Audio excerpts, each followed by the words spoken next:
Hello, welcome to the Dead Ops Arcade podcast, Part 2. where we'll be talking all things DOA1 and DOA2. I'm your host, Rambo, and today I'm joined by... qpDerekqp. Alright, Derek, let's get into this, alright? So I think the first thing we should talk about is hashtag DOA_remaster. It's trending worldwide on Twitter right now, and I want to get your thoughts on what you would like to see in a potential DOA remaster, whether it's for Black Ops 3 in the future, or the next Treyarch title. Yeah, Rambo, DOA_remaster is quite the interesting thing going on, you know. The creator of the game, he recently tweeted to another DOA player saying to get a petition, like to maybe, you know, have a chance of it coming back. And it'd be pretty interesting if it happened, but it's pretty unlikely the way I see it. DOA just simply wasn't a popular enough game to put all that work into remastering it would take quite a bit of a time, and you know so many people would probably complain, you know, saying like Treyarch should be putting more time into other games and they shouldn't really be focusing on DOA. Well, we could agree that they sure need to invest more time into their other maps, am I right? Yeah, you are. So yeah, like you mentioned, it would be a lot of work that they need to put into it. They need to replace the assets like they did with the Zombie Chronicles maps. And that's pretty difficult because a lot of the maps were copy-paste jobs from the campaign. But I think you mentioned something about petitions. Did I hear that correctly? Yes. Are there any petitions that were started recently or that you know of? I actually have been going around like because like there's a college campus here around. I've been kind of spreading the word. Like as soon as I saw that tweet come up, like because I just kind of refresh the creator's his Twitter every day, and I just like look at his tweets, you know, and I found that tweet, and as soon as I found that tweet, I went straight to Microsoft Word and I typed up my own petition. And so what I have been doing, I've been going around my campus and asking people, hey, would you be interested in a DOA remastered? You know, like for Black Ops 3, you know, I gave them the specifics, like how great of a game it was, you know, and how cool it would be to have it on Black Ops 3 with the new zombies. And I've been getting quite a bit of signatures, actually. Yeah, how many are we talking about? I would say I'd have to get all of them out, but I would say like 13 or so. 13, okay. Well, that's more than the number of people in the community right now, so that's a start. But he didn't specify how many signatures he needs. It's almost like it's a sick joke on his part, and that really upsets me. I have trouble sleeping sometimes. Yeah, I mean, I do too, but I mean, at least I have 13 people here that are like really passionate about it that I found, you know. I don't really know any of these guys, but they were really cool about it, and they you know, they gave me their signature and they were full support on it. So, having those 13 people definitely helps me sleep at night. But yeah, it definitely, you know, daunts me like during the day. Well, you know, I think it was Donald Trump who said the journey of 1,000 miles begins with a single footstep. Was that? Well, what I'm getting at is... That might have been Bush. Bush? That might have been Bush. Which one, senior or junior? W? Is that the... W, okay. That clears it up. So what I'm getting at is a single footstep is synonymous with a single signature. So, yeah, maybe you only have 13 signatures, but you gotta start somewhere. Just like these DOA2 players, they have round 200 plus nowadays, but they began by getting round 13 and round 20 during 2015 and 2016 to get to where they are right now. Wow, I actually never thought of it that way. Because, yeah, if you look at it that way, you know, we started off getting, like, early rounds, like 13 and 14, and then look where we ended up now. Like, I have, like, an 80-something on the leaderboards.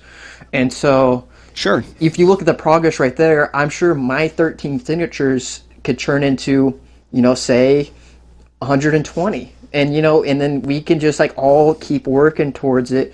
And eventually the creator might see this progress and we might have DOA remastered. Yeah, I think once he shows the shareholders at Treyarch and Activision, hey, look, I have 120 or 200 or maybe even 1,000 if we were really lucky. Oh, wow. You know, 1,000 signatures. They're going to say, hey, get working on the game already. Get your team together.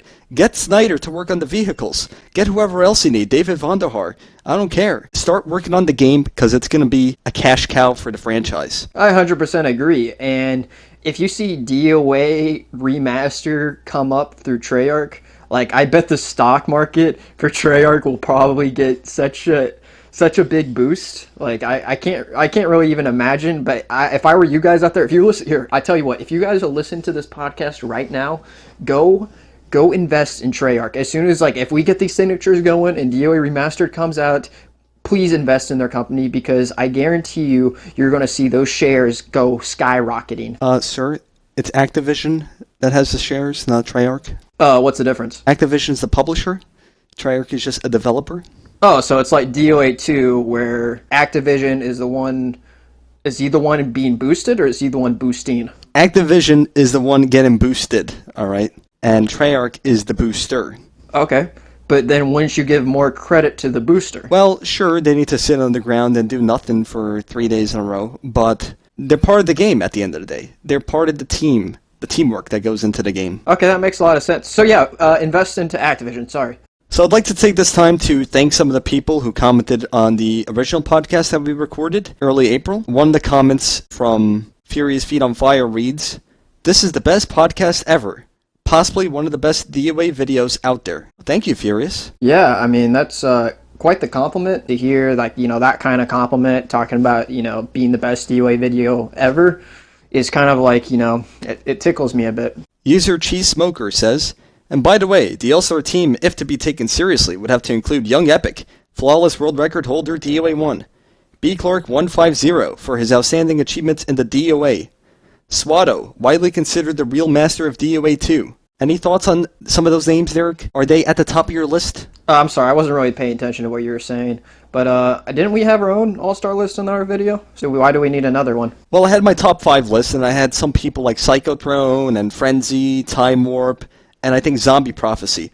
But, well, I need to make a revision to my list, alright? I didn't have Zombie Prophecy as high up as I should have, maybe. Between that podcast and the time of this podcast right now, he's made a lot of strides towards improving. He's a much better Furious Feet runner. He's a good teammate for co-op. And he's just overall a really smart player for both DOA1 and DOA2. I don't know if you would agree with that. Yeah, I mean, it's hard for me to disagree with you, per se. I mean, then again, it is your list, so I can't really disagree your list, so you know what I mean? Well, yeah, sure. Well, I mean, you could disagree a bit, but I'm not gonna take you seriously. Well, if I disagreed with you, I'd probably have to dislike your videos. I don't know how you feel about that, but it's just something I would have to do. Yeah, of course. That's the normal human reaction is, I go through and dislike a lot of people's videos, so what? Exactly. Okay, so I'm going to keep reading this comment. He lists Blade purely for his vast knowledge and experience and achievements on both DOA 1 and 2. Any thoughts on that? I mean, his no gold challenge was pretty brilliant. That's got to be in the top of his list that he brought to DOA. But yeah, I mean, Blade is a, smart player, good player. Hard to disagree. Well, yeah, some of his challenges and ways to spice up the game really revolutionized how modern players in this age of DOA approach the game. So I think everybody, all these new players, these post-millennials on DOA 2, owe that to Blade. Also, user Young Epic to Old Epic 233 says, "I'm really the man 434 the whole time if you don't believe me, lol." So he said this, and I didn't know whether or not to believe him, because we spoke a bit about the man in our first podcast. Is this really the man? Can anybody confirm this? Would you happen to know, Derek? I think the man is too modest to, come out as someone else, Like we said in the video, he's a modest man, he's an honest man, he's a brilliant man. What else did we say? He's a sexy man. Yeah, sexy man. I mean, if you're into that. But, I don't think the man would come out as Young. I mean, that just doesn't make sense to me. Plus, no offense to Young, he's just not on that level. Young is good, obviously, but he's not the man level. Well, the thing about Young that a lot of people don't realize, he has the flawless world record for Dead Ops Arcade 1. If you have a flawless record, I think that's all that needs to be said. That's all you need to have in your resume. That is the epitome of DOA accomplishment and achievement. Rambo, that also makes me want to bring up a recent controversy going around in the DOA community, and that is the difficulties between DOA 1 and DOA 2 and which one is harder, which one causes more problems for each player. So what are some of your thoughts on that? My approach to this existential question, which all of us think about, is very simple. Answer me this, Derek. What is the most difficult arena on Dead Ops Arcade? It's not a trick question. What is the most difficult arena? Chinatown. Correct. So, therefore, since Dead Ops Arcade 2 has the most difficult arena, it must overall be the more difficult game. Yeah, I mean, I think we can end the discussion there. Yeah, Dead Ops Arcade 1, just the maps are very simplistic. It's very easy to manipulate strategy on that, and yeah, the dogs are a bit tough and, stuff like that. But there's a lot of skill that goes into DOA2 with managing your purple weapons and maintaining a purple ray gun throughout the duration of a round, and the 1 minute cooldown boosting. I mean, both of them have 1 minute cooldowns, but DOA2 is a lot more difficult because there's more life rewards, so there's a less chance of getting something good, even though all of them are good, if that makes any sense. Yeah, I mean, it definitely does. Like, I think you hit the nail on the hammer, or is it nail on the head? Nail on the head. Nail on the head whenever you were talking about the, like, different things you have to keep up with DOA2, like, you have your purple guns, okay, that's for one. You have your cooldowns, and you have, like, all these different vehicles. Because, like, here, tell me this. All right, so DOA2, how many drops were there, and how many drops were there in DOA1? I don't know, but Kimbo's making a lot of noise. You better tell him to shut up! Hey, Kimbo, quiet down, boy. All right, so yeah, how many drops were there? Well, on DOA1, there was about 5 drops, if memory serves me right. DOA2 has a lot, like 40 or 50. But that goes back to my point. How many of those 40 drops are considered good drops? Like 5? Yeah, maybe all the vehicles and that's it. Everything else is garbage. Trash. Gutter trash. Yeah, and you have these drops, like the coat of arms, that it does, like, negative to you. Like, and you don't have to deal with that in DOA1. Every drop on DOA1 was perfect and worked to your advantage. Like the teddy bear, the barrels, the tank, the chopper, the max ammo. Well, if you go in a chopper in DOA1 with green, everybody is invincible. I mean, does it get any more easier than that? And in addition to this, DOA1 is the most broken game ever. Wow. That's some pretty strong words. Wouldn't that brokenness make it more difficult?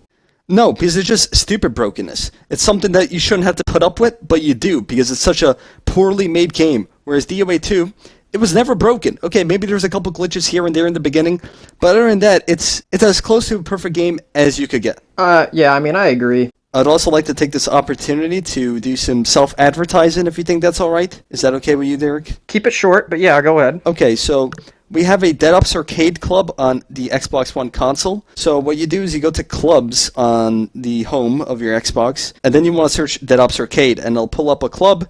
We have about 60 members right now. It's not quite as many people as the PS4 clubs, but that's okay. We have a smaller community here. We're more close together, a tight-knit group, if you will. So just request an invitation request, and the owner of the club, Dead Ops Arcade 2, that's his gamer tag, will invite you shortly thereafter, and you'll be able to chat with friends, share links to your YouTube, and... All right, enough.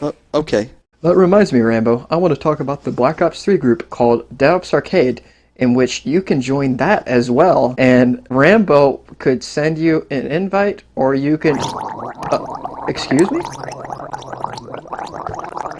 I apologize. I had to clean my mouth. I was saying some bad stuff about DOA1, and I thought about it a little bit, and I said, you know what, I need to clean my mouth with some Listerine, because I said some dirty things. Alright. Anyways, well, I hope you can join the group or the club. So going back to the topic of Dead Ops Arcade 1 Remaster, something just hit me right now, because we were talking about Dead Ops Arcade 2, and how it's a much more difficult game than DOA1, and also better in many regards. So I was thinking, what if they added a skull upgrade system to the Dead Ops Arcade 1 Remaster? Wouldn't it just make it such a more polished game, in your estimate? What do you think about that? Definitely. If you have the skulls and you have the upgrades for, like, the ray gun, it makes that gun so much more useful compared to what it was on the original DOA. Because on the original DOA, I don't know if you remember, but that ray gun would bounce around the walls and sometimes hit your teammates out of corners into poles. And if you get the purple ray gun, you don't have to worry about that, because if they're bouncing off the walls and pushing teammates,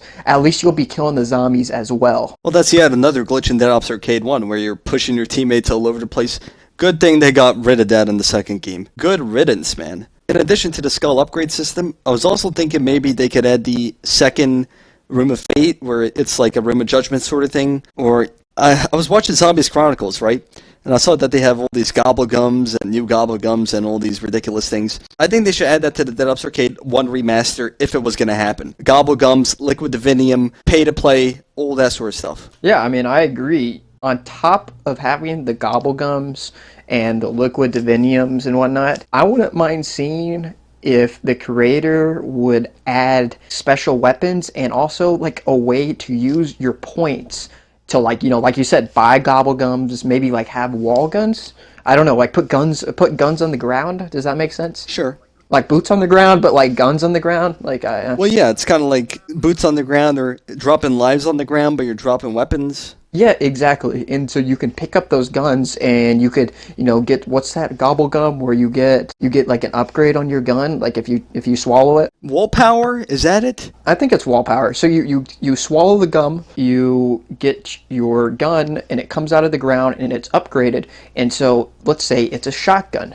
Instead of shooting like, how the purple ray gun shot Wonder Wafts, you can have the shotgun and have it shoot silicafires. Well, I mean, how about that? Wait, what is that? The gun from Buried or Revelation? Die Rise. Oh, Die Rise. Okay. Yeah, and I think that would just be an awesome feature, and maybe add like some other, like maybe with the RPG, maybe make it the Thunder Gun, just like stuff like that.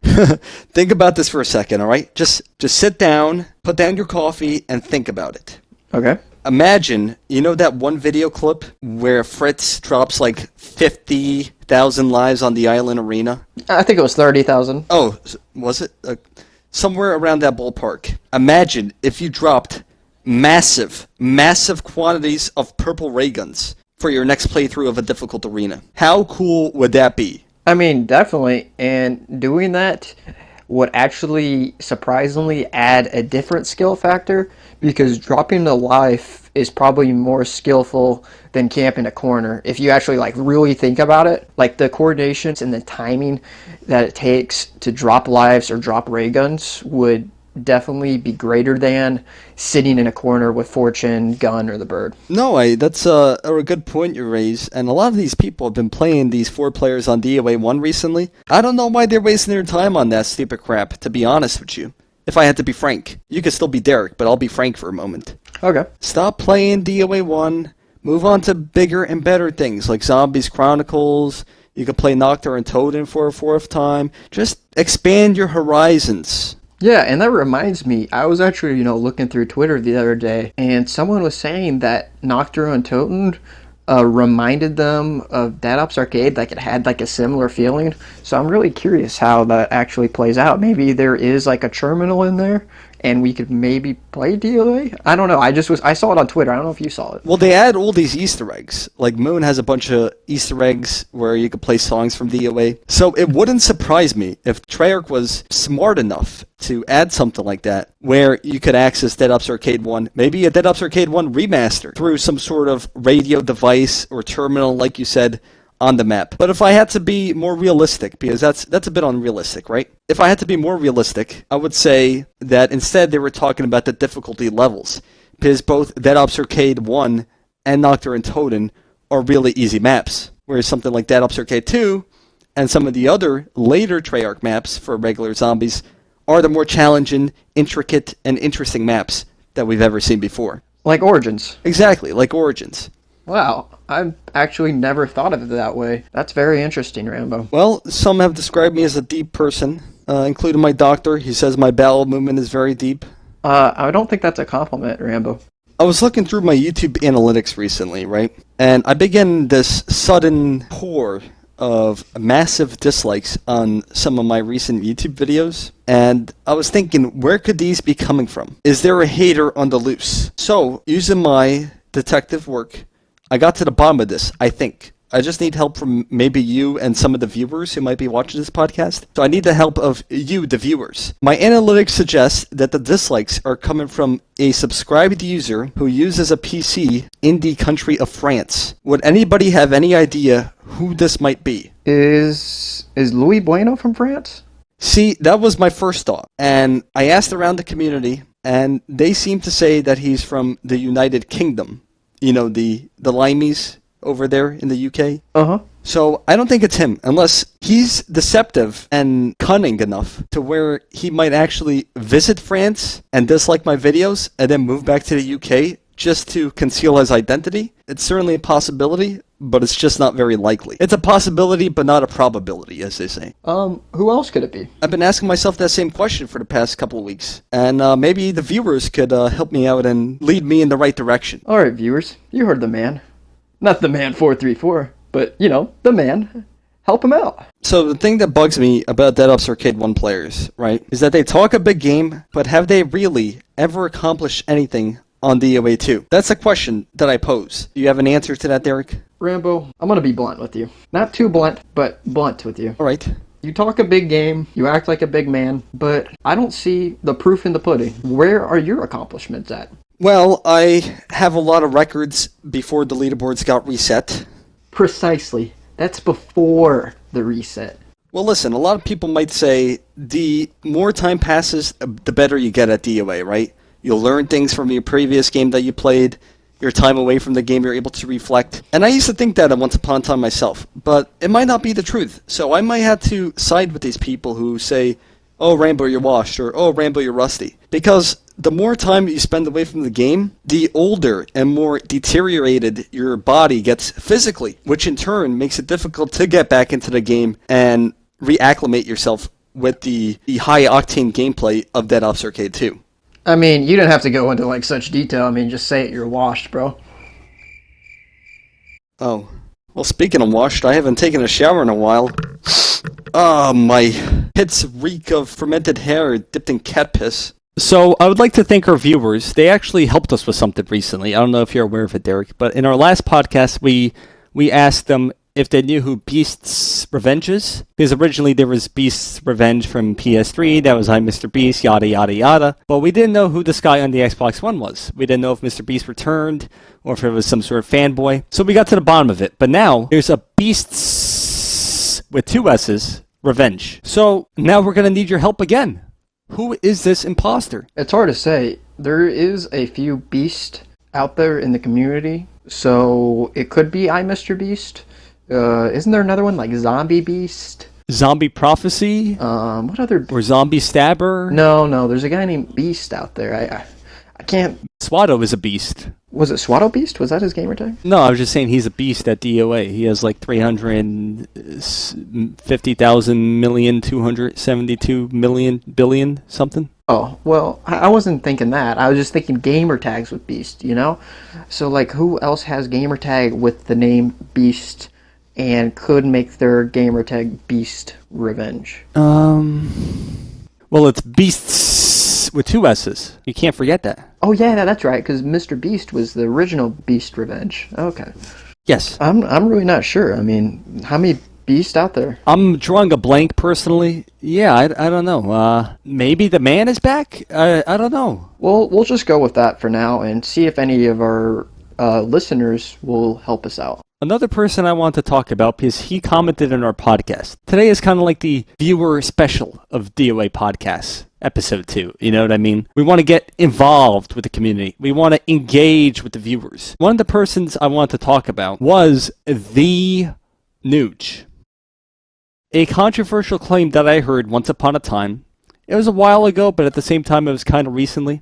Maybe sometime in 2015 before DOA2 was announced, was that the Nuge was a top 3 player. That's what somebody said. Do you remember who said that, or? Was it I Am Beast? What was his name? George. I Am George 15. Oh, I Am George, yeah. He said that Nuge was a top 3 player, and I wanted to kind of get, maybe if you had any thoughts on it, maybe you don't, but if you have any thoughts on Nuge being a top player in the community. Yeah, I have no thoughts. So our next topic is the issue of taking sleep breaks on DOA2. Is it ethical and legitimate to take sleep breaks? Or should everybody be morally required to play straight through using the boosting method where 1 or 2 players are always awake to make the game go faster? So what do you think should be the social norm for DOA2 when it comes to sleep breaking and playing through? You know, Rambo, so many people boost these days that I think it actually should be required that you don't take a sleep break, because that way we can all be in the same playing field, and if we're all in the same playing field, then we could have more legit leaderboards, better, skulls and gems leaderboards, because when you take those sleep breaks, sometimes you rack up your stats and your games played, and that really can be a deciding factor when talking about who's the better player. And also, if we do it this way, then maybe we can have a legit, game timer. Like we could have a zombie records website where we can time the games and see who, plays the fastest and who gets through the doors the quickest. And that's the best way to tell. Yeah, like a speed run. And that's the best way to tell if, we're all not sleeping. Well, sure. Some people say there shouldn't be a speedrun category for Dead Ops Arcade because the rounds are time-based instead of kill-based. But I'm not too sure about that because Mr. Beast used to kill a lot of zombies, and his games are statistically the second fastest games played by any player in the Dead Ops Arcade 1 gaming community. So I'm a little skeptical about that claim, but, Wait, you said Mr. Beast is the second fastest. Yes. Who's the fastest? The fastest is Havoc. He kills zombies at an alarming rate. Havoc? That Speaking of Havoc, right, I want to talk about potential teams who could beat Chinatown fourth time around. That is rounds 225 through 228. Do you have any opinions on who the dream team to beat that round would be? Whether it's a 2-player, a solo, or a 3 or 4-player? Yeah, I think I would have a team that could potentially beat 128. It would have to be a 4-player match, and those 4 players would have to include qpDerekqp, Rios, Frios, and the 4th one is kind of a toss-up. There's a lot of different players that match with those 3 guys, but if I had to choose one, I would say Go-Go Gadget. Definitely. Yeah, I think those 4 guys together, I would say maybe put qpDerekqp on the gun, Rios on the Fido, Frios on the feet, and You Thought Boom on the gem. Like, I think that chemistry between those 4 would be something special. I think so. I mean, that's all I can really describe it. It would be unrivaled by anything we've ever seen in DOA2 history. But if I had to say, I would make one slight adjustment to your list. Well, it's my list. Make your own. Well, no, it is my own, but I'm swapping a player, is what I'm doing. Okay, go on. So I would swap qpDerekqp 14 for myself. What?